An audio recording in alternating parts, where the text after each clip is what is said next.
You got a nickname or something they call you? Well, Dywan. Yeah. Yeah, that's about it. Yeah, I just noticed you guys were in full pads today. What was that practice like? I mean, we had the energy out there today, being able to talk, communicate with the guys, to be able to play faster. Everything was good today. Coach mentioned you had an interception today. He says you probably catch more balls as a cornerback than you did as a wide receiver. You take pride in that aspect of defense? I mean, we just love having fun, love playing football, waking up, trying to just keep stacking days after days. You said you're not afraid to show it to the offense when you come down with one. Do you have some fun with the celebrations out there? Yes, just enjoying the process, being able to have fun, compete with your guys on the other side of the ball, and, try to get better each and every day. What's your journey like been to this point here at UTSA? I know you switched positions, and it seems like you're in the mix for playing time. Can you just take us back, the process to get here? I mean, it's been kind of tough. Once I first came, I had to do a whole lot of growing up and learning from older guys like Rashad Wisdom, Adrian Taylor. They have set the standard for us. So you got to just keep on, continue on trusting the process. When was it that you first switched from receiver to cornerback? Well, actually, it was during the COVID year. We was one month away from the season, and I actually made a decision. Coach Trailer had talked to me about it and stuff like that. He had believed in me and he had supported me through the whole process. That's all we needed. Was it Coach's idea first, or was it something you wanted to do? Where did it come from? It was both, but more if I were coach. He felt like the team be better off like that. What was your initial reaction? I'm sorry, I didn't hear you. What was your initial reaction to making that move? Was it tough at first, or how did you? I love competing, playing the game of football. So it wasn't really no big deal. It's just something that I got to step in and do what the team needs. I guess you played both roles in high school. You were a receiver and a quarterback. Is that right? Yes, I actually started playing football my senior year. So my from freshman year to senior year, I've been playing basketball. I was on the basketball court. So I actually made that decision. But it's been fun. It's been fun. So you didn't get into football seriously until you were a senior in high school? Just family in a bad situation. I had to make a decision. Try to basically take a risk, and just keep it going from there. What was your recruiting like under those circumstances? Usually guys are on the radar for a longer time. Well, my recruiting was good, coming out of high school, but it was kind of on the back end for my senior year. I had a few basketball offers and stuff like that, but it wasn't the offer that I wanted. So I just wanted to give myself a chance to develop myself and get around great people, better people. And it's Texas like the best, man. But it's pretty rare, I feel like, that somebody can jump in at that last year and still get that kind of a look from college programs for football. Was it slow to start, or did everybody kind of catch your eye right away? How did that come together? I mean, just waking up, trusting God, and just believing in myself each and every day. And I have a great coach, a player coach.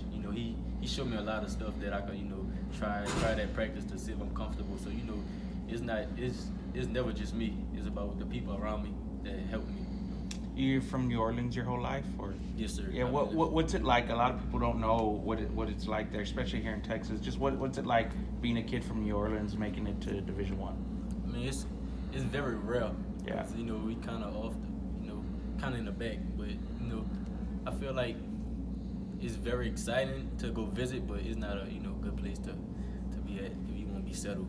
But, yeah. Coming from New Orleans really is give you a chip on your shoulder to be able to go hard each and every day. Yeah, is there like a sense of pride knowing like you were one of the few guys to make it to this level?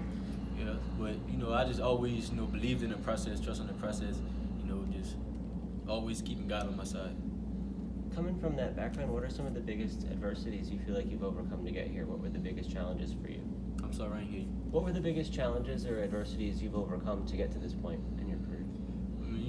Well, I had lost a parent, 2012. My mom had deceased. She had passed away. So, it's been a whole lot of hardships, dealing with my siblings and my immediate family and all that type of stuff. But, God worked everything out for a reason.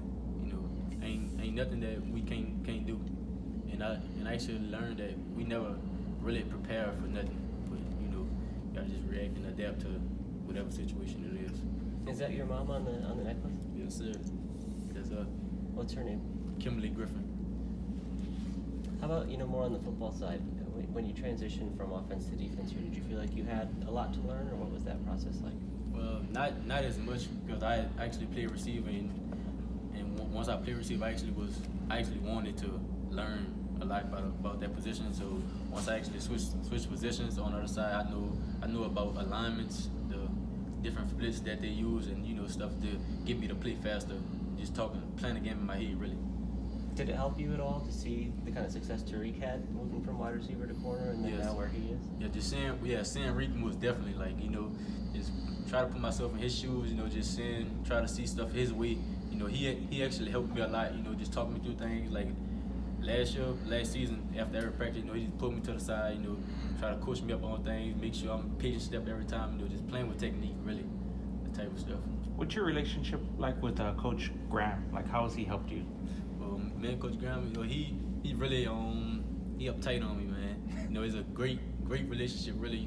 But it started off kind of tough, because he was always on me each and every day, like and as a kid, you think it's something negative, but as I started growing through the years and throughout, I feel like that was the best thing that ever happened to me.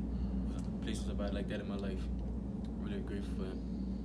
Coach Traylor told us to ask you about the time he took you to Red Lobster for your birthday. Is there a story there? Can you tell us what that was like? That was my first time going to Red Lobster, really. First time, he exposed me to a whole lot of new stuff, a lot of different biscuits. Like, the biscuit was good, I ain't gonna lie. The biscuit was too good. Never eat no biscuit like that. What's your relationship like with him and with the staff here? Why is that important for you? I mean, it's important, Coach Traylor is a person that you actually could trust, he's a great leader. He's a great leader, I just believe in him. Like, I don't have no doubt in what way that he will take me.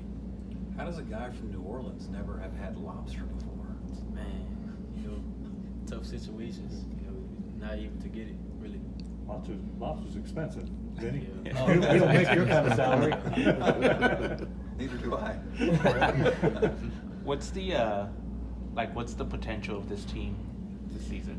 Man, not everybody really know, but the guys who are in the locker room, we actually know what we actually got on the team. So we feel real great about each other. Just being able to communicate, make sure that everybody in the right spot at each time. So everything's been great. What do you see your role on the team as this season? Just doing my job. Trusting the process. Make sure the guys behind me know. So once they come in, it's not no drop offs. Just being able to help the people behind me to see the game, how I see the game, really. It's been a long road for you personally to get to this point. You feel like this is the season where you get the opportunity to kind of show your skill set? Yes, I most definitely feel like this is the season. I'm just really grateful to be in a position that I'm in today. Do you still have your basketball A game now that you're football full time? Oh yes, well, like 2 days out the week, I have to go touch the court. Basketball and football work together. With the lateral movements, really just everything you doing backwards, you do in football at the position that I play.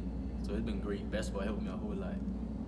So if any advice, I would go play basketball before you step on the football field. Do you see yourself as a starter in this cornerback group, or what's the competition like right now? We have great depth at our position, so I mean, no matter what way it goes, I just support it. We have great guys like Tony Wallace, Corey Mayfield, who has been playing for a few years. He's been a great leader to us. Guys like Zach Frazier, the young guy. He's real good. Guys like that. Just keep them going each and every day. So when the time called, they ready. No drop offs. All right.